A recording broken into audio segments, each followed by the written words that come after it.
today was something special. It was a day that with the weather and the track condition, it was a day that anything could happen.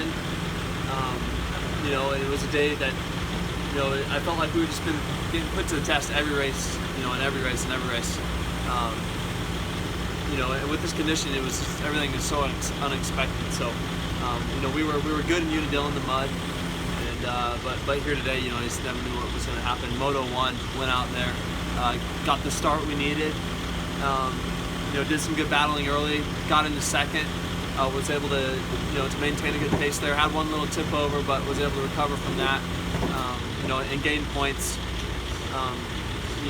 From that moto. And then going into the second moto, all we needed was 1 point to close it out. So, a lot of things could still happen, but gave ourselves a good cushion. And just, wasn't a super dominant performance or anything, but went out there and got it done. This year was just unbelievable. We won 8 races. We had multiple 1-1 days. The bike was improved.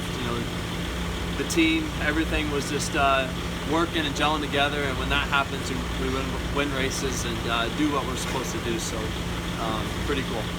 Hey, Moto 1, you had that slight tip over there towards the end. Moto 2, kind of buried there at the start of it.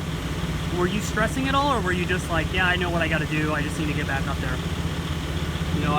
My mindset coming into the day was to be aggressive in the first one, because I had a really good chance of being able to clinch it.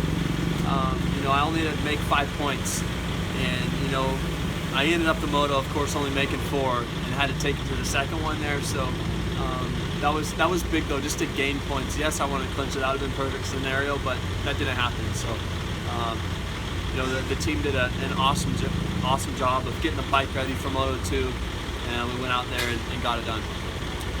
This year you had a lot of these really crazy charges where late in the moto you just wick it up. Washougal last week. What causes that? Like, what flips the switch, and how do you dial that in?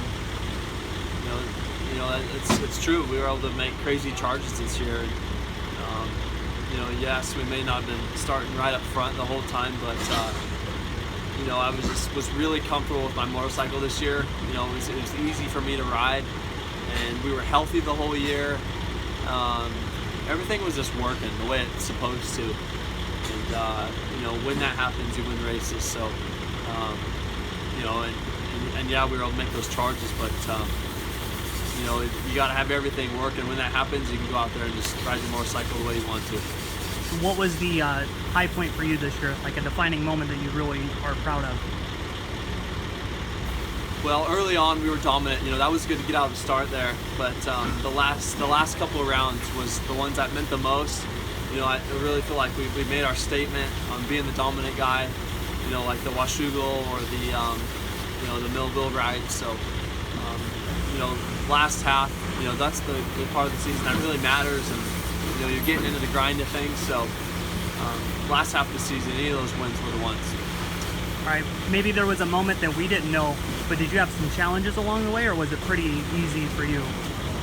Well, along the way, it was, like I said, I was healthy the whole year. That's huge. That was key. The bike was working just perfect, really, for me. Yeah, when all those things come together, it's pretty special, and yeah, it's so cool to go back to back. What next? What comes now? We know the Nations is coming up in Monster Cup, but would you get some time off? Get the break? Yeah, a little bit of time off. Motocross Nations is coming out, and I'm super excited to put some time on the new 2019 motorcycle. We're going to develop that, get that good.